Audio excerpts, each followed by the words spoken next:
Medical college కట్టుకొని open చేసుకొని ఈరోజు ఫైనల్ ఇయర్ కూడా అయిపోయి పీజీ కోర్సెస్ కూడా స్టార్ట్ అవుతున్న సందర్భంలో అప్పుడే ఇక్కడ నర్సింగ్ కాలేజ్ కట్టాలని టెంపరీగా నడుస్తున్న బిల్డింగ్లో రెంటెడ్ బిల్డింగ్లో నడుస్తున్న మన మహిళా ప్రాంగణం ఫెసిలిటీస్ ఎక్కువ అక్కడ నడుస్తున్న సందర్భంలో 40 కోట్లతో ముఖ్యమంత్రి గారిని హెల్త్ మినిస్టర్ దామోదర్ నరేంద్ర కోరగానే ఈరోజు వెంటనే 40 కోట్లు శాంక్షన్ చేసి టెండర్ ప్రక్రియ పూర్తి చేసి పనులు ప్రారంభిస్తున్న సందర్భంగా ఇందులో పాల్గొంటున్న కలెక్టర్ ఇలా త్రిపాఠి గారికి అలాగే డిఎంహెచ్ఓ గారు అడిషనల్ కలెక్టర్ గారికి ప్రిన్సిపల్ గారు స్టూడెంట్స్ నర్సింగ్ స్టూడెంట్స్ అందరికీ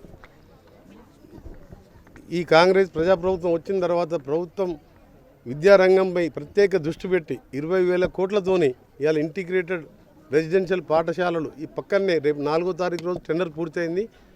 అది ఇక్కడ పనులు ప్రారంభిస్తున్నాం. అట్లా 119 కాన్స్టిట్యూన్సీలో స్కూల్స్ కట్టుకుంటూ పక్కా బిల్డింగ్లతో పాటు మంచి ఫెసిలిటీస్ని ఇస్తూ నల్గొండకు ముఖ్యమంత్రి గారికి ప్రత్యేకంగా నల్గొండ జిల్లా ప్రజల తరఫున మహాత్మా గాంధీ యూనివర్సిటీ నేను 2005లో శాంక్షన్ చేయించి ఉస్మానియా కాకతీయ తర్వాత బెస్ట్ క్యాంపస్ అనేది మహాత్మా యూనివర్సిటీ అలా ఇంజనీరింగ్ కాలేజ్ ఉన్నది, బీకామ్, ఎంకామ్, ఎంబీఏ లాంటి కోర్సెస్ ఉన్నాయి.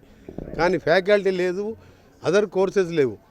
10 ఏళ్ళు కేసీఆర్ గవర్నమెంట్లో ఇదే జిల్లాకు ఉన్న చెందిన మా హెల్త్ ఎడ్యుకేషన్ మినిస్టర్గా ఉంటే 5 ఏళ్ళు కాలేజీ లోపలికి పోలేదు. ఆ తర్వాత అదే మినిస్టర్ 5 ఏళ్ళు ఉన్నా కానీ లోపలికి పోలేదు. దాన్ని నేను పోయిన తర్వాత నేను మినిస్టర్ అయిన తర్వాత తరచూ ఇస్తూ దాదాపు 100 కోట్లతో బిల్డింగ్స్ కట్టడం జరిగింది, హాస్టల్స్ కట్టడం జరిగింది. ఇటీవల ముఖ్యమంత్రి గారిని అడగగానే మహాత్మా గాంధీ యూనివర్సిటీలో లా కాలేజ్, ఎల్ఎల్ఎం, ఎల్ఎల్బితో పాటు M pharmacy, B pharmacy, D pharmacy నూతనంగా కళాశాలలు శాంక్షన్ చేసిన ముఖ్యమంత్రి గారికి హృదయపూర్వకంగా నల్గొండ జిల్లా ప్రజల వారికి ధన్యవాదాలు తెలియజేస్తున్నాం. ఎందుకంటే ఇప్పుడు అంతా ప్రాసెస్ స్టార్ట్ అయింది. రేపు అన్నీ కూడా చేసుకొని 26, 27లో అడ్మిషన్ కూడా స్టార్ట్ చేసి లా కాలేజ్ ఎంత ఏంటంటే లా ఫార్మసీకి బాగా డిమాండ్ ఉంది మార్కెట్లో.